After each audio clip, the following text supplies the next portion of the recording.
వాళ్ళు దాన్ని రన్ చేస్తారు. Whatever information they have, వాళ్ళ దగ్గరే they have the key, lock and key with them. So they run it, they find out the duplicates and they have told us. మీరు field లెవెల్లో చెప్తున్నవి house to house verification అప్పుడు బయటపడతాయి. మీరు చాలామంది ఉన్నాయంటున్నారు కాబట్టి అవి ఎక్కువ అర్బన్ పాకెట్స్లో ఎక్కువ ఉంటాయి, నాట్ ఇన్ రూరల్ పాకెట్స్. దానికి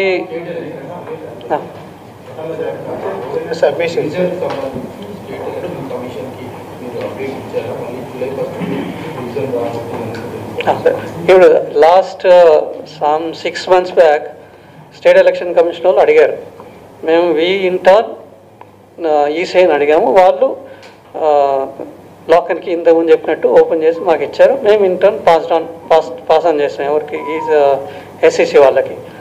అప్పుడు ఎలక్షన్ జరగలేదు.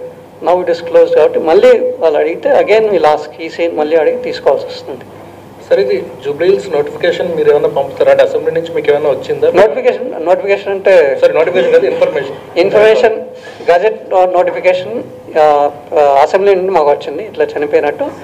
గజెట్ నోటిఫికేషన్ యాసిటీస్ మేము పంపించేస్తాం ఈసీఐకి. ఈసీఐ వాళ్ళు ఇంకా డెసిషన్ తీసుకోవాలి ఎప్పుడు ఎలక్షన్ పెట్టాలనేది. సో బై ఎలక్షన్స్ అనేవి ఇప్పుడు ప్రస్తుతానికి ఒక 3-4 స్టేట్స్లో అనౌన్స్ చేశారు ఆల్రెడీ. మనది ఇప్పుడు ఉండకపోవచ్చు మేబీ. ఈసీఐ న్యూస్ మా న్యూస్ అవుతుంది.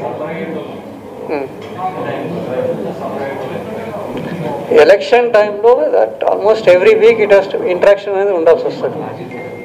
స్పెషల్ అసెంబ్లీ డివిజన్లో కూడా మాకు ఇప్పుడు ఇచ్చిన ఇన్స్ట్రక్షన్ ప్రకారం ఆల్మోస్ట్ ఈఆర్ఓ లెవెల్లో అయితే ఎవ్రీ వీక్, మా లెవెల్లో కూడా ఎవ్రీ 15 days పెట్టాలనేది ఆదేశాలు ఉన్నాయి ఇప్పుడు. సో అదేవిధంగా స్పెషల్ అసెంబ్లీ రివిజన్ సంబంధించి ఇవ్వడం జరుగుతుంది. నో లేదు, అది అప్డేషన్ ఉంటుంది. స్పెషల్ అసెంబ్లీ రివిజన్ కన్నా ముందు అప్డేట్ చేయడం జరుగుతుంది. ఇప్పుడు ఆల్రెడీ వాళ్ళు చేస్తున్నారు, అప్డేట్ అవుతుంది డెఫినెట్లీ. డిసెంబర్ ఎండ్ లోపల ఎమ్మెల్యే ఎన్నుకోబడాలి. 6 months టైం ఉంది కాబట్టి ప్రాబబ్లీ నవంబర్ ఇప్పుడు రావచ్చు.